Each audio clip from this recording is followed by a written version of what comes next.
I've never been this busy in my entire life. Over the last year, I've been knocked for 2 million quid. I've bought multiple businesses. Life has been amazing and difficult in equal measures. And in this video, I'm going to show you a week in the life of me, all the things that I get up to build my business. Right, come on, let's go. And I'll show you a week in the life of James Sinclair. Now, before we get into my week ahead, I just want to say a massive thank you to Revolut Business for sponsoring my content. I want to show you how I use it across all my companies. And here's the good news. There's a £200 welcome bonus for new customers. More on that in just a bit. Let's get into the show. Right, we're on the way to the Blue Boar now.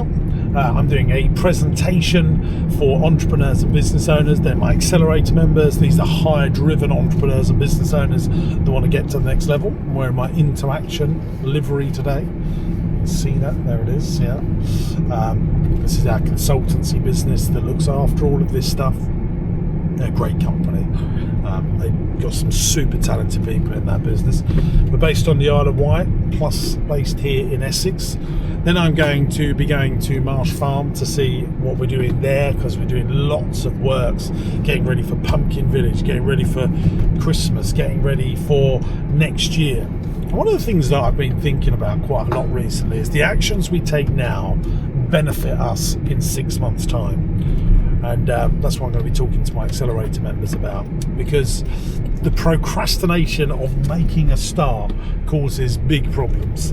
So I want to get through to them and say, look, make a list now of what you'd like 6 months to look like, and don't procrastinate on it, because you might think, oh, it's going to take 6 months, oh, it's going to take 3 months, and then we just put it to the back of the queue. How long? No. How about no, let's not put it to the back of the queue. Let's do action stations now, and then see the results. Well, anyway, that's the conversation I have with myself. Right, come with me as I grow the business. Right then, gang, I'm here at the Blue Boar. Such a wonderful place. Do you know what? I'm going to even show you a little drone shot now, just how brilliant it is. I've got to work out what to do here, because we make all right money with rooms, we make all right money with the bar, but could do with another revenue stream. We've got a big restaurant area. I don't want to open a restaurant, so I'm thinking functions, weddings, there's guaranteed money. So I've got to work on that, get that into my noggin. When I do my coffee and contemplations, I'm thinking about how can I add on another revenue stream here. One of my ideas is, could I turn that into the breakfast room so that people eat here in this old coach house, which is connected to that kitchen. And then through here, where the current restaurant is, I make the function room, because we've got an upstairs function room here, which I'll take you in just a minute. But the problem is, it's just a bit, upstairs. People don't want to go upstairs. This looks nice, doesn't it? Nice sign. I always look at this sign. Printed in-house with our in-house team. So we've got to refurb all of this. Just have to. So the rooms are all good, making money, but I was thinking here. Hello. Hello. Could be sort of a wedding function room. It's not quite big enough. Yeah. Right then, gang, I really enjoyed that start of my day, doing a little motivational half hour to get people thinking about what we do now, the actions we take today, we see the benefits from in 6 months' time. The challenges that we have, whether it be cash flow, staff leaving, losing a contract, overtraining, whatever it is, the actions we take today, we start seeing the benefit from in 6 months' time. You start exercising today, you see the benefits physically, looking good in 6 months' time. And it felt good to talk to them about that. Another little tip I told them, I said, look, when you've got these challenges, get out of your regular environment. Don't stand in your normal office or your normal chair or your house and think that you're going to think differently. When you go on holiday or you're in a hotel, your brain fuses new ideas because it's in a new environment, and it's going to get new ideas in a new environment. And then the other thing I said is that if you've got some challenges today, write them down, document them on paper, and then put them in your diary 30 days time. So you're thinking, right, this has happened, blah, blah, blah, blah. Write down all the problems. And then when you look in your diary in 30 days' time, it'll pop up, your little journal. And you'll see that you've solved all those problems, because here's the thing, most things are solved within 2 to 4 weeks. So let's not let them hang around and stress us out. We are better than we think. We are more resourceful, because remember, it's not your lack of resources, it's your lack of resourcefulness that stops most people going to where they want to get to. And entrepreneurs are very resourceful. Right, come on, let's go. Right, we're at Marsh Farm, and I thought I'd just show you some of the things that we're doing. So this field over here is our teepee village, and well, it's not a teepee village. What we're doing here is our pumpkins and our Christmas event, but we've got to make it into a teepee village.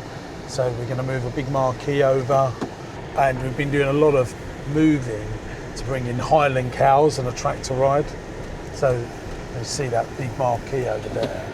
Marquee, teepees, brilliant Christmas experience. And then all of this area that you can see here, we are tidying this all up to put a bund across here. It's a lot of work, and we had all of this earth that was just dumped here by our predecessors in the past. And then what we've got here is this is going to be our new tractor ride. So we're putting a tractor path so we can move our livestock around the attraction. This is all of this earth was just piled up full of rubbish from the people that used to own it. So we've cleaned all that. We're going to screed all of this earth so we get nice topsoils that we can use for planting of bunds. And this area over here to the left of me, that is going to be the teepee village. And we've done this all in-house, all of our team. We own all the machinery. We do some really good stuff. It's really exciting. And this is going to be where we're going to put Highland cows, sheep shows, and that big digger there. This is all being cleared and tidied. We're going to level this all off. And this here is going to be our teepee village. This is going to have all lovely trees in here. Give you an idea. That's going to look something like this. Just to give you a view of all of this round here. Just how much space that we've got. We've created the parking and stuff. I think the drone shot gives you a better idea. Just got to the Rossi parlour. Things are broken here. Probably £20,000 worth of stuff that need to be fixed. All these tiles have come undone. It's just relentless, the amount of cash I have to go back in. Just put a new dishwasher in. £7,000. Here I am in the Rossi parlour. Just getting a little cheeky lemon ice. I do love a lemon ice. Always reminds me of my granddad. He used to bring me to Rossi to get a lemon ice, and now we make it and sell it in the same place. It's good. Makes me feel really happy remembering it. Thanks, Doughboy. Every week looks like this for me. I go from site to site, place to place, business to business, and tracking what each company spends is absolute paramount importance to me. And that's where Revolut Business comes in very handy. Each one of our sites and key members of staff have their Revolut business card, and then that links to our accountancy system so that we can track everything that's going on in real time. Our accounts team save a load of time, I save a load of admin, and I can see stuff in real time at any point of the day using the Revolut app, and it all syncs automatically. Going beyond that, as well as those team cards and spend controls, there's also the ability to use 30 plus currencies within the app. And you know what? That's handy Harry. Revolut Business is going like gangbusters. In fact, 30,000 businesses join them each and every single month. So if financial admin is pulling you down, it's time to consider Revolut Business. If you'd like to sign up to Revolut Business and help yourself to that £200 welcome bonus, scan the QR code on the screen right now, or there's a link in the video description. Pop some money in your account before the 31st of December 2026 and you'll get that £200 welcome bonus. It's for new customers only. Terms and conditions do apply. Right, let's get back to the video. Right, I had meetings in Devon, so I popped over to Cornwall, which is the county next door, to meet Graham. Good friend of mine in the leisure attractions industry. This is his theme park that he manages. I had a look in the shop, see how much he's charging for everything, so I can swipe and deploy for my own businesses and share with the team. Really interesting thing here. What Graham's done is built a massive camping site next to the theme park. He done it on a shoestring, but he's actually done a really good job. Really good because this means people pay well in advance of their travel, so it's good for cash flow. You're getting cash in January, February, and when you're running a theme park, usually only make money in June and July and August. So really good for cash flow. But also, most people go to theme parks really only driving there from about 45 minutes to an hour's drive time. As soon as you can offer accommodation, people would consider 2-3 hour drive time. So it's widening your customer demographic. He's done a good job here. He's put communal kitchens in, teepees. He's also put a big touring area. That's where people take camper vans, like my one. And I think, he's done a great job. Right, come on, let's go. Morning, gang. I stayed in the van last night, my camper van. I'm now in Wembley in London. Don't worry, we own the freehold of the building that I'm about to show you, which is our play centre and day nursery here in the heart of Wembley, really. But I'm tired. I don't like hotels. It was very hot last night. But I've got my own hotel on wheels. I was at a conference the other day. This is how tight I've realised I am. When I go to Costa, I buy one of their iced milk coffees. It's not that great. I always collect myself about 10 cups. So I can make myself a little cup of tea in the morning, or a cup of coffee I've had this morning.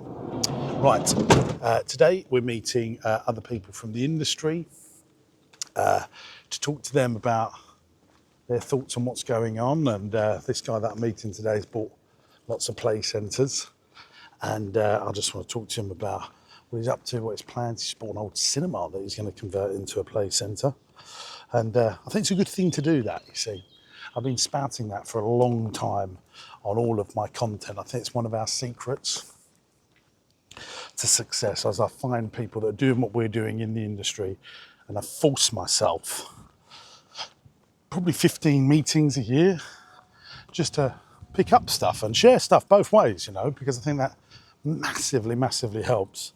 So let's go and meet him, and I'll show you this play centre. Let's go. Big refurb plans that I'm planning on doing here. It's really exciting. The nursery is doing really well, completely full up. Want to make that bigger. Thinking about reconfiguration of the space. It's all going on in there. It's all going on in there. So we're here at Marsh Farm, and as you can see, with a lot of old rubbish and rubble that our predecessors from years ago have just been piling this nasty stuff up. Loads of tyres. There's obviously an old building here just behind the dinosaur park. That just got dumped here. And so we've cleared this all up, and this is going to be a nice grazing area for sheep and Highland cows. And so they're loading that lorry up, clearing it all up. We're going to use all this for lovely landscaping, plant loads of nice trees here. It's really exciting. So doing our bit for the environment here. You can see that all of that was just bunded up, Right then, gang, it's Sunday. And what I desperately try and do on Sunday is just get an hour or so for myself to do a list of the week ahead and all the challenges that might come up and how to get through them. I've had a tough 6 months, probably the toughest 6 months I've had in business. We've done some amazing things. We've grown historically, but we got knocked for like 2 million quid. And so I'm trying to work out how to get through that challenge. And it's a slow process, but I'm starting to see light at the end of the tunnel. You have to stay confident. You have to stay positive. You have to bring the team with you. Celebrate the wins, although it's so difficult at times. You just think, oh my God, give me a break, world. But sometimes when you get through those, you realise that smooth seas don't make skilled sailors, and you are thankful for having that period of toughness, because tough times make tough people and tough businesses. In fact, it makes you more resilient. And I try and remember all the stuff that I know, that it's not your lack of resources, it's your lack of resourcefulness. Be frustrated by the things that are not going your way so that you work out how to solve them, and all of that. So I'm going to go to a coffee shop now, pop in somewhere, try to go to some of the sites and make lists of things that I need to get done in the next week. So those of you that do not subscribe to the James Sinclair Letter, I promise you this is something where I collect my thoughts for a couple of hours. I'll write the first draft today during the day, then I will finish it tonight. So I write it, dump everything down, just anything that's come into my head. I actually don't know what I'm going to write about right now. I just don't know. You know, I'm going to have to collect my thoughts. Think, you know, what's really pissed me off this week. And I think it's the rawest thing I do out of all of my content. You know, I really, really try and make the letter, the James Sinclair letter, the realest thing that I do. You know, I might write about Sinclair Capital. I've had this idea of the week to start Sinclair Capital, which is going to be where I raise money from people that follow me, high net worth individuals, give them a reasonable rate of return on their money, and then I'll invest it in my companies, buy some companies and pay them 8% a year, paid quarterly, lock up their money for 3 or 5 years. But there's a lot of people with a lot of money that are getting not a lot of money from the bank, and I'm going to personally guarantee it, and I'm going to put it to work. Yes, I can borrow from a bank and I can use my own funds, but there's that many opportunities out there, and there's that many talented people that, you know, if you've got an opportunity to do something like that, and that's one of the most powerful things about having an audience. I managed to put a little video up, just a story on Instagram about it, and it's unbelievable. You know, I had like 40 people say, yes, James, I'll do that. And yeah, that's what 9 years of building content does for you. Right, car cleaning time. Right, for those of you that don't know, this is the building that I bought. I made a big video about this, but this is the Fabadusa campus. I've got Camp Bowman there, Teddy Tastic at the back. I've got to refurbish all those buildings, got a boardroom there, then my office is in here. And I'll tell you what I've been doing today. This is a little thing that I like doing. And I write hand-noted letters to members of staff that have just been fantastic, that I hear great stories across the group, and I just like to do that every now and then. This is one of the first times I've been in the office this week. I've been out on the road seeing sites. I've been to loads of places. I got sent a quote the other day, and I think it's fantastic, and I really like it, and I'm going to share it with you. It's a Steve Jobs quote. Some years you win, and some years you build character. And I'm having a character building year right now. It's flipping tough out there. And, you know, I just, my business rates have gone up £350,000 thanks to Rachel Reeves. I'm so angry about it. It's just ghastly unfair. I mean, my wages because of national insurance costs have gone up by £1 million. My fuel costs because of the war in Ukraine. What they are doing is disgusting. The government are taking too much, you know, and if you've been watching me for 10 years and making YouTube content, I've always stayed Switzerland on the government, but they've taken it one step too far now. You know, what they're taking from a business, even Pablo Escobar would have been jealous of the extortion. I just cannot believe that I'm sitting here where we've got a government that if you employ people, you get punished for it. And that's what they've done with national insurance contributions, you know, and we've now got inflation and unemployment rising. So that has made it more of a challenging market. But you know what? We're going to win, gang. We are going to win, because some years you win and some years you build character. And if you persevere, you get through and you win. So that's what's going to happen, gang. I've seen the future. It's a powerful thing, that the best way to predict the future is to create it. And that's what we're doing.